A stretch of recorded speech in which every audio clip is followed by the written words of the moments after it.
Hi everybody, I'm Beebs Kelley. Welcome back to another fashion edition. Today I wanted to look at the Actor Awards, the SAG-AFTRA red carpet. And let's just waste no time and dive right in with Jessie Buckley first. But I do have a quick side note. I am still dealing with a severe upper back injury. I will link the video that explains it if you're curious, but please excuse my pillow and my slightly less than perfect presentation here. So Jessie Buckley is wearing Balenciaga, shame on her, and I absolutely hate this white comforter situation draped around her. It looks so messy and sloppy. It's wrinkly, it's frumpy, it's just the worst.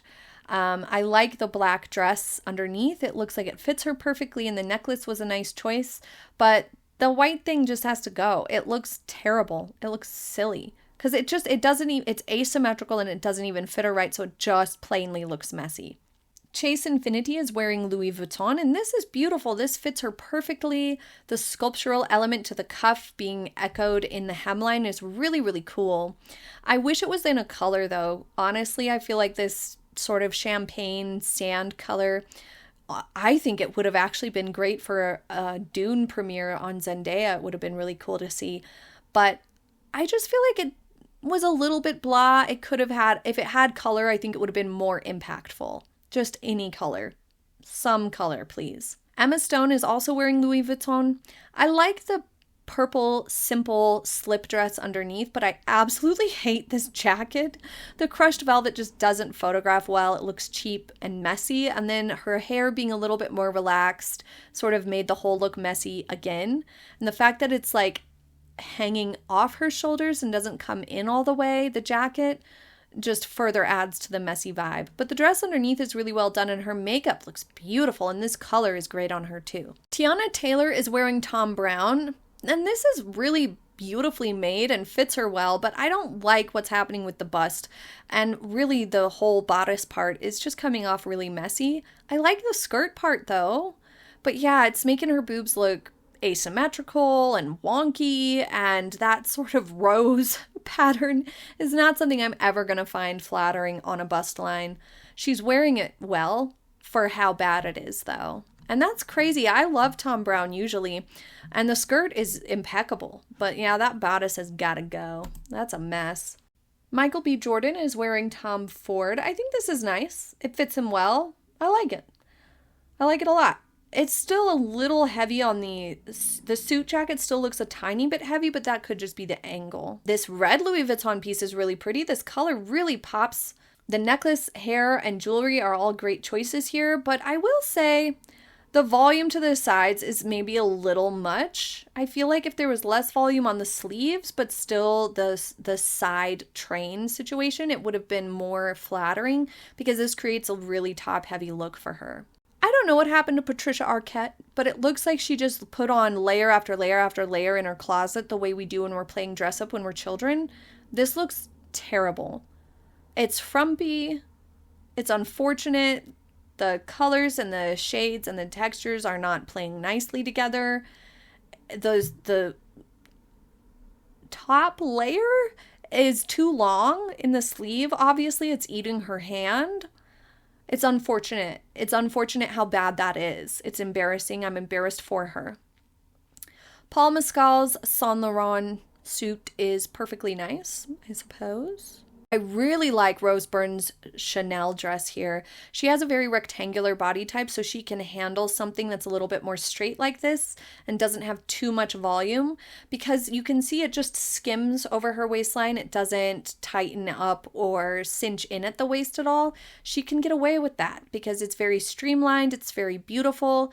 The eye really rests at the hip area where the most of those silver embellishment is, which isn't the most flattering. I wish it were up a tiny bit higher, but overall this is really beautiful and well made. It's Chanel. It's gorgeous. Her hair and makeup look beautiful. She looks beautiful. This is very pretty, and it was a good choice of shoe as well. I really like Kate Hudson's Valentino dress here. She is also more rectangular body type, so she doesn't have the most well-defined waist. And as you can see here, the draping of the fabric is very, very flattering. It gives a little bit of diagonal line to her waistline, and even though the cutout is competing it also isn't completely straight across. So there's a lot of distraction here for your eye to bounce around so she doesn't look too boxy. Because if you look at just the top portion, it could come across too boxy because of how square the neckline situation is.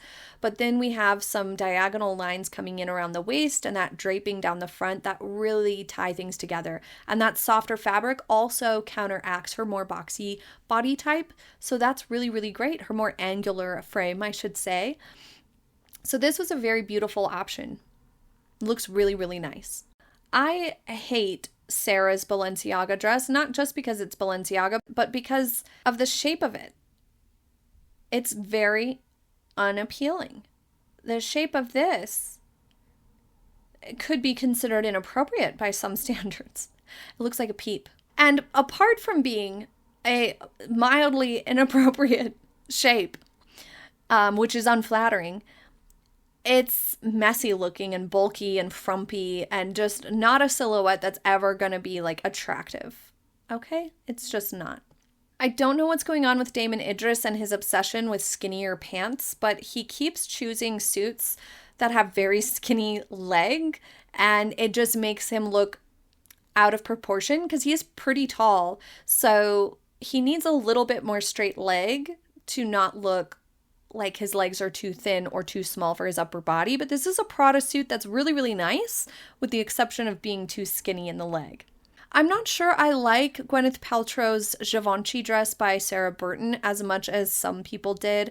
I feel like the dramatic, wide, deep V-neck is just a little widening with how much volume there is in the skirt.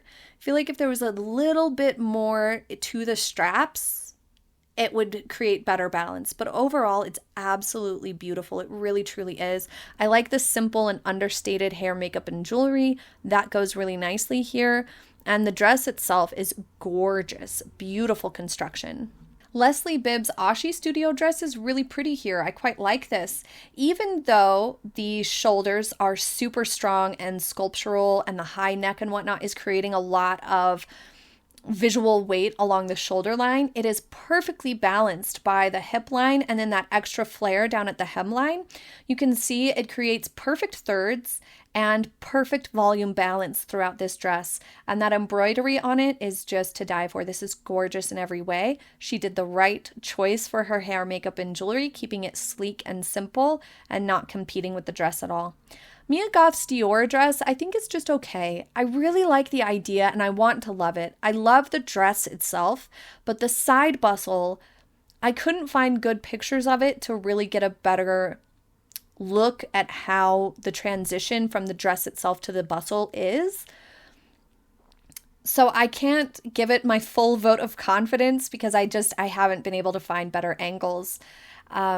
I think it has potential to be amazing, but it also has potential to look like there was a huge bustle just stuck onto a perfectly fine dress that would have been perfectly fine without it. Wearing Schiaparelli, we have Demi Moore. I think she's pulling this off really, really well, but I don't know that I love it. It's giving me a little bit Cruella de Vil, a little bit like a giant dust bunny attached itself to her dress. I'm not sure the contrast works for the red carpet setting. I think the contrast in volume and texture and all of that would look really, really cool in an editorial setting, like an ad, or on the runway or as an art piece. But on the red carpet, I'm not sure it has enough of a flow. But I mean, she is wearing it well. I'm just not sure there's enough tying it together, in my opinion, to make it a good red carpet piece. Speaking of bad red carpet choices, we have Odessa Azione in Giorgio Armani, like fringe jumpsuit that I think just looks messy. It looks like squidding spaghetti.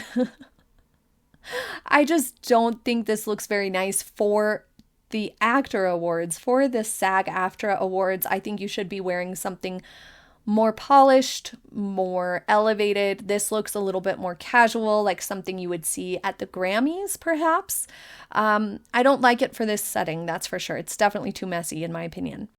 Jeremy Allen White's Louis Vuitton suit is perfectly fine. The trousers might have a little bit too much volume. You can see they kind of shorten him. If you can visualize it with slightly less volume in the trouser, he would look a little taller.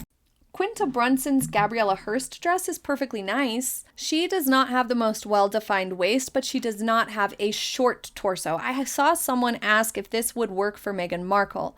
It would not. Quinta Brunson has more of a straight body type. She does not have an inverted triangle. Her widest point isn't her shoulders, but Meghan's is.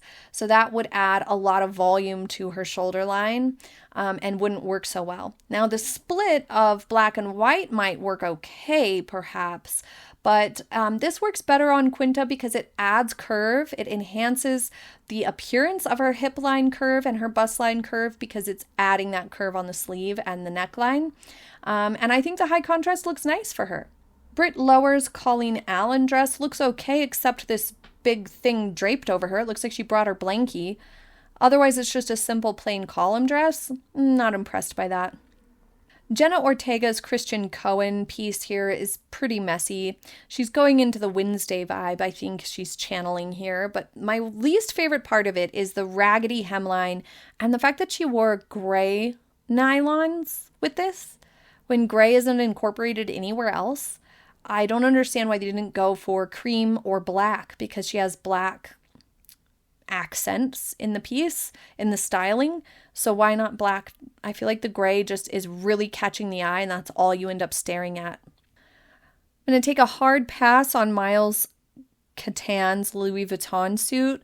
The flare, I can't abide it. I'm never going to fall for the flares. Of this bunch, Patricia Arquette is definitely worst dressed, with Sarah's in a close second. And I would say Leslie Bibb is probably best dressed, or Rose Byrne. Leave yours in the comments below, and I will be back with part 2 very soon. Thank you for joining me. I hope you enjoyed this fashion edition. I'll see you next time. Have a happy day, everybody. Bye!